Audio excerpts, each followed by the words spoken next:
Today's a big day, guys. I've officially cleared 1,000 hours with Dreaming Spanish, and I want to talk all about it, how I got here, what I learned, even do a little real-time assessment of my current abilities. So sit back, relax, and vamos a lío because we have a lot to discuss. For those of you that have never heard of Dreaming Spanish before, I'm going to give you a quick overview so you can know what it is and why you should care. Dreaming Spanish is a YouTube channel turned language learning platform that promotes learning language through comprehensible input, which means you're listening to content that's right at or right above your level. They have a huge bank of videos on their channel and website that start from super beginner for people that have zero background in Spanish all the way up through advanced. They provide so much free content for learners on their site, but they have even more available if you pay for premium, which is only like less than $10 a month. This whole method of comprehensible input isn't easy, but it's really simple. To sum it all up, Pablo, the founder of this website, recommends doing nothing but focused, active listening for multiple hours to learn Spanish.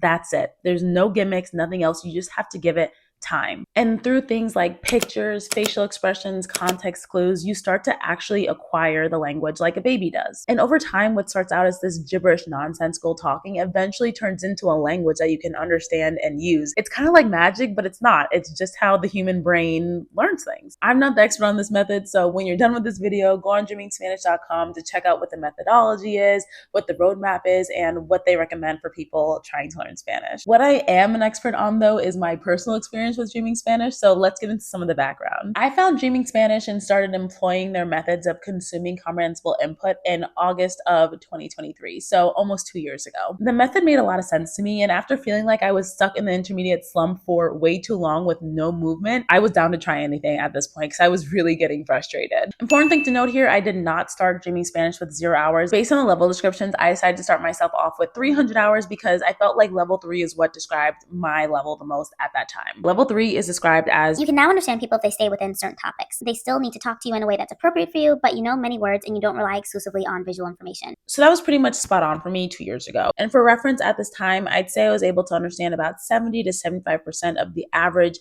intermediate Dreaming Spanish video or a creator like How to Spanish. Before I get into this next sentence, I just want to give a quick trigger warning to the people in the Dreaming Spanish subreddit. Against the guidance of our all-knowing and all-powerful Pablo, I decided to continue my Spanish lessons with my teacher, which do have a grammatical component, and I also decided to continue conversing in Spanish as much as I could because that's what was going to keep me engaged in the process. If I didn't continue doing those two things, I just don't think I'd be able to maintain the interest necessary to go on such a long journey of language learning. Pablo has a lot of reasons why he recommends not doing those things at certain levels on the roadmap, but I don't feel like I'm fully equipped to talk about them because I don't fully agree. You need to leave! So if you're interested in that, he has a video on it that I will link in the description. My big advice here is to just find something that works for you and then stick with it. So at the beginning of the video, I mentioned that I started Dreaming Spanish 2 years ago with 300 hours, and I just hit 1,000 hours. So if you're doing the math, it's obvious that I'm not a speedrunner at all. It took me 22 months to get 700 hours of input. And if you go on the subreddit, you'll see that there are people that have done that in a quarter of the time. I'm just a slow person in general, and Dreaming Spanish is included in that. Apparently, there's not a prize for going any faster. Although it is really impressive to say that you've done 1,000 hours in a year or something. I started out with a goal of 30 minutes a day of comprehensible input.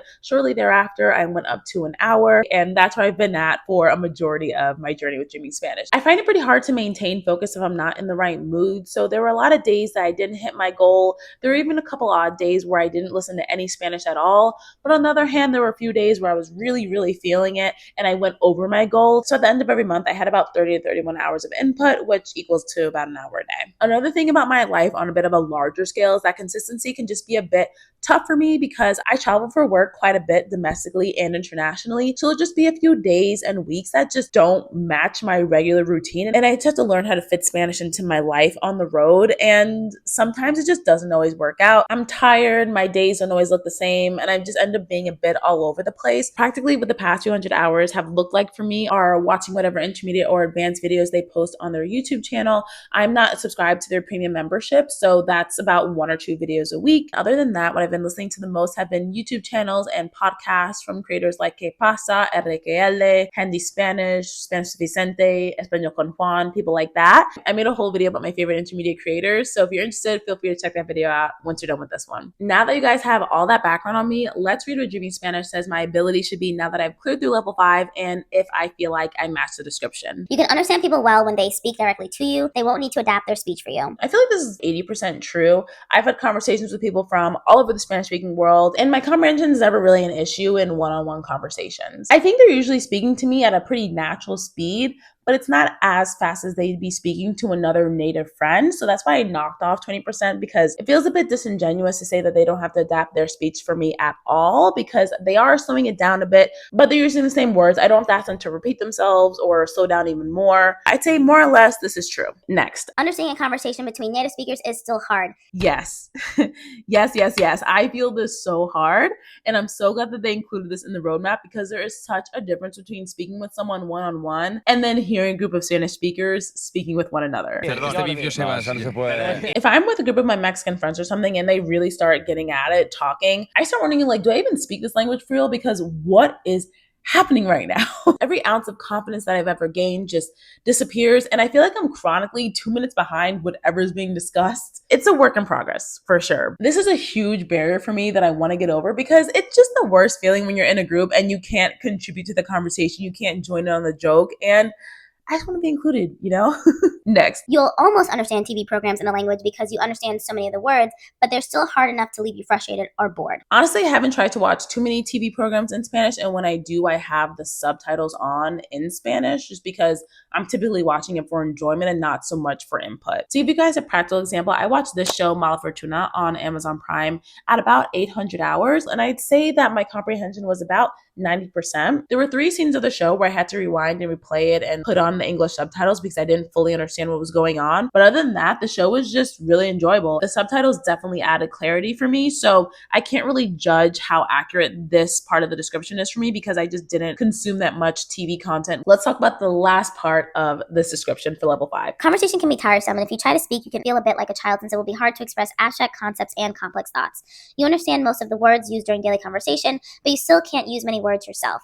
If you try to speak the language, it will feel like you're missing many important words. I don't think this part of the description is completely accurate for me because I do spend so much time speaking. I've been speaking for a while, so I've gotten a lot of reps in. I no longer find conversation tiresome, although I did up until about a year ago. I also don't really feel like a child when I try and speak Spanish. I am able to express complex thoughts and concepts, just not as eloquently as I can in English. So it looks like I'm more or less on track with what level 5 entails overall, although I'm a little bit behind when it comes to native content and a little bit ahead when it comes to speaking, just because of how I've gone about things. As you can see, I didn't match every single part of the level 5 description because results may vary when you're doing some kind of language learning like this. Someone might finish 1,000 hours and be closer to a level 4, be closer to a level 6, or be right on target with level 5. There are so many directions this could go because our brains are all so different. So don't get too caught up in the comparison game because you don't know what other people's circumstances are and under what conditions they're getting their input compared to you. Now to give you guys an actual understanding of my level, I'm going to watch some videos that I've never seen before. An intermediate Dreaming Spanish, an advanced Dreaming Spanish, and a native video for my watch later that I haven't gone to yet. I'll tell you what I understand, what's fuzzy, and how comfortable I am with the content. So on the Dreaming Spanish website, they have kind of a user-generated scoring system for the difficulty of the video. So the hardest ones are at the top. One that I haven't seen from this top row is with Andrea La Mexicana. That's called Indigenous Languages in Mexico. So we're going to watch that and see how much I understand before we move on to the advanced videos. Okay, so I've now watched 20 minutes of this video with Andrea, and I'm quite surprised by this, but I understand 100% of everything she said. I can follow the video perfectly. It's almost like I'm watching it in my first language. Like, I don't have any issues understanding this. I honestly did expect that, so maybe I should stop leaning on intermediate videos so much. I think that is definitely a weakness of mine, and I don't really challenge myself with the videos as much. So now let's move on to the advanced videos and see how the comprehension changes. Advanced. Maybe we'll go to this video, Times We Failed. That's an 81 rating. Let's see what this looks like. Okay, I'm starting off pretty strong here. I still think they're speaking pretty slowly, so I'm just going to go to the middle to see once they get into the flow of the conversation and see if my comprehension starts to falter at all. One thing that is more advanced about this video is that I'm recognizing some more varied grammatical forms, especially since we're talking about the past. And luckily, because I studied grammar, I understand what hubiese meant in this context. And I think if I hadn't learned that, I kind of just would have gone over my head and I wouldn't really have registered that they use that verb instead of a different form of the verb haber. Okay, I think there was something there that I didn't fully understand. Let me rewind it. En tu lecho de muerto? No entendí. Another word I didn't recognize, ejerciendo, I think he said. 3 words at this point, 15 minutes into the video, that I don't really know.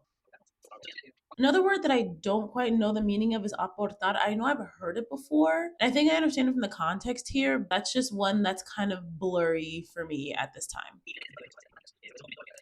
That was a really enjoyable video, pretty comprehensible. Out of the 34 minutes, there were about 5 words I didn't understand. The speaker that wasn't Pablo Bernardo, he's from Panama, and I don't listen to that accent often. And I found it to be a bit difficult to adjust my ear to when he started speaking. But as he kept going, I got more familiar with it, and I was able to understand him a bit better. Now, this is where things are going to get a little interesting and possibly really embarrassing for me. I'm going to go to my watch later that has a bunch of native content that I just throw things in there with the intention of revisiting it sometime in the future. Let's go to my watch later and just pick something random from this list. Oh gosh, this is really intimidating. Aquí tenemos un video de The Wild Project. This is a topic that I'm really interested in. Jordi already said a word that I don't fully recognize, portada. It's like on the tip of my tongue and I can't think of what it means. So I'm gonna cheat. I'm gonna look it up. I feel stupid. That one was really easy. See, this is the difference. I was 14 seconds in and I already had something that I didn't really know that well. Mesumo, I don't think I know what that means. Maybe I can kind of get it from context, but yeah, I've never heard that before and I don't really know how I would use it. Jordy just used the word actuar a couple of times. I understand the word, but not really how it's used in this context. Navajona gorda? I have no idea what that means. La gente desmayándose. Yeah, I don't know it. I don't know it. He used another word here that I don't think I understood completely just because of the speed at which he said it. So I'm going to add it to the list. I have no idea what he just said. Did he just say Arnold Schwarzenegger? That was so fast. I'm just going to count that as 3 words I don't recognize because I have no idea what he said. I counted about 13 to 15 words and phrases that I didn't recognize. But as you can see, that didn't stop me from being able to enjoy the video. And I think this is about where the sweet spot is for me with videos right now. I think I can even go a little bit more difficult because the goal is to be around that like 75 to 85%, I think is what Pablo says on the Dreaming Spanish website. So this is definitely a sign to start challenging myself more because I understand a lot more than I think. Now let's go back to my corner. Okay, now we're back in the corner and we're going to talk about some recommendations, what I wish I'd done differently, some learnings I've had from this journey to 1,000 hours. The one thing that actually got me to consistently hitting my listening goal for the day is listening to input first thing in the morning. You just have to do it. There's no way around it. I think it kind of primes your brain to expect Spanish throughout the day when you first start out. And also when you get 20 minutes, 30 minutes out in the morning, that's 20 or 30 minutes you're not going to have to listen to before you go to sleep at night, right? Your brain is fresh, it's attentive, and it's just ready to receive anything that you're going to throw at it first thing in the morning. I've noticed that if I don't start my day with Spanish, I end up scrambling at the end of the night trying to get in my hours before I go to sleep. And in those cases, I'm kind of drifting off. I'm not giving it my full attention. And that's obviously not good. Or I just end up not hitting my goal, which is just a bummer and not a habit that I'm trying to get into. So for me, I've just realized this is the must if I want to get anywhere with my Spanish for the day, even before I get out of bed. Next, I feel like people kind of neglect the fact that you can get input with a person. Like, get a language exchange partner, like get a crosstalk partner, use the humans at your disposal. I think this is truly the best way to get input because you're fully engaged. You can drive the conversation. You can ask clarifying questions. You can be involved in a way that's just not possible when you're watching someone on a screen. I think a lot of people hesitate to getting a language partner or a crosstalk partner because they're just a bit nervous or they just don't know where to find one. But I'm telling you guys, it's worth the extra effort to find someone to speak with on a regular basis because that is just top quality input. I think even Pablo says the same thing in a video somewhere. So if Pablo says it, you know it's true. If you're looking for someone to chat with, I'm not going to recommend the typical apps because I think people can be creepy on there. They use it as like a dating site kind of, which is really weird. Or people can just be kind of flaky. But where I've had success is using the language exchange subreddit or just going to local meetups for language exchanges or cultural exchanges. This is a great way to get to know people in a group setting. And then if you hit it off with someone, you can exchange numbers, exchange contact information, and set time on a regular basis to have a crosstalk or a language exchange. Another choice that was right for me in this process is not paying for Dreaming Spanish Premium. Sorry. Please don't yell at me. I love Dreaming Spanish and I want them all to get their bag because they are putting out content that is necessary and needed for the Spanish learning community. I think if you're starting from like about 0 to 300 hours, yes, get Dreaming Spanish Premium. Those videos are filling a gap in the market that no one else is serving. That's super beginner content. So I think if you're there, Dreaming Spanish is definitely worth paying for. It's just for me at the level that I was starting at, I personally didn't need to pay for premium and I'm glad I didn't. It just wouldn't have been the right choice for me. And lastly, I have to say, I don't really have any regrets about not being a purist with Dreaming Spanish. And by purist, I mean someone that follows the roadmap exactly as Pablo instructs. And I don't do that because, like I mentioned before, I'm still taking classes, I'm doing grammar study, doing output before 1,000 hours. And that was a great choice for me. And I think it would be a good choice for a lot of people. I don't think everybody, I think some people, it's best to not do that. But I think a lot of people do have good results from using Dreaming Spanish and the ALG method along with other language learning methods. There are so many different ways that our brains work from individual to individual. So there can't just be one answer to learning a language. And also we all have different goals, right? Some people need to learn Spanish on a more accelerated timeline. So they need to employ other methods to get them to their goal quicker. Some people like me just have attention issues and just need to do things to keep the journey fun. I think as long as you're not harming yourself or other people, you can do whatever you want. Obviously, there are some things in language learning that just don't work, but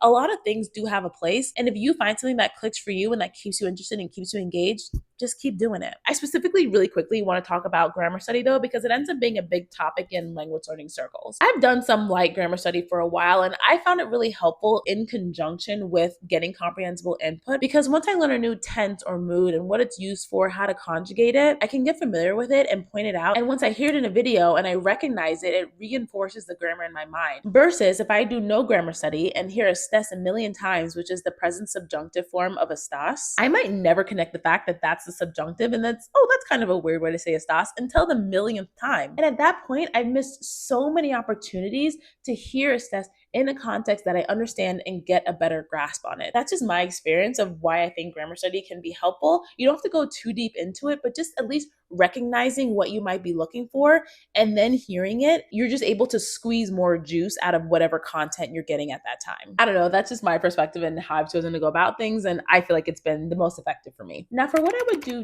differently, when I think about the past few hundred hours, I think I definitely neglected getting enough native content. I'm a major creature of habit, so when I find a creator I like, I will listen to everything that they've ever posted, and those creators for me just happen to be Spanish teachers. I ended up amassing this collection of maybe 10 to 15 creators that had a huge bank of content and also were still posting regularly, so I always had something new to listen to from them. And as I inched closer and closer to 1,000 hours, I realized I barely got any native content in. Maybe 1 to 2 hours of native content a week, but in the grand scheme of things, that's really nothing when you think about it. Maybe some part of me was intimidated by the concept of native content, which I don't know why. I don't know why at this level I'm still scared to fully dive into native content. I was just talking to one of my Spanish learner friends recently. Hi, Lewis. I was telling him that I think I stray away from native content because I have to focus in so hard and activate a part of my brain that I don't really have to use when I'm watching content that I'm more used to that's made for learners. And as I was typing that, I had a little breakthrough because I thought maybe that's the point. I should be activating that part of my brain. I should be really intently focusing on the content that I'm listening to. I shouldn't only be listening to content that I can enjoy on a more passive level, especially as someone whose mind kind of wanders really easily. And I think it would actually be ideal for me to listen to things that are more challenging because that will keep me more engaged. I don't want to accidentally fall into passively listening to things just because I'm familiar with the content or the speaker and I understand 90% or more of what they're saying. I definitely don't feel like my time was wasted listening to more learner content than native content because I'm still always learning new vocabulary and reinforcing different patterns patterns and rules in the Spanish language. I just wish I had more of a mix and that I had more hours attributed to native content. And that's definitely something that I'm going to change going into level 6 now. And speaking of level 6, let's talk about some of my goals moving forward. I'm so beyond excited to hit 1,500 hours because one, that's the end of the Dreaming Spanish roadmap. And two, from the subreddit, it seems that's the level where a lot of content really starts to get unlocked for people. I'm going to stick with 60 minutes a day as my official goal. I'm also going to be trying to read a lot more as I go into this next level because I've heard from a lot of people that it does a lot in solidifying grammar and vocabulary. So that's going to be a big focus for me in this next stage, is just reading more than I have previously. Overall, the main thing that I want to get through in this video is that this stuff works, you guys. This is going to be the real thing that pushes you forward and gets you from level to level. It's just taking in content. And that's what I've experienced in these past few years of using Dreaming Spanish. Everything else in my routine has more or less stayed the same. The main thing that's changed is me getting more input, and I have Dreaming Spanish to thank for that. I would quite literally not be at the level I'm at now without the knowledge and the guidance of Pablo and the Dreaming Spanish team. So if you're on the fence or currently in a slump with your listening, I really hope that this can be an encouragement for you. There's no way that you won't be happy with the results if you start picking up more comprehensible input and you stick with it. And with that, thank you guys so much for joining me for this video. I hope it was helpful to you, and I'll keep you posted on how the next 1,000 hours goes. If you have any questions or things you'd like me to clarify, please drop them down below in the comments and I'll answer them there. And otherwise, I will talk to you guys later. Ciao.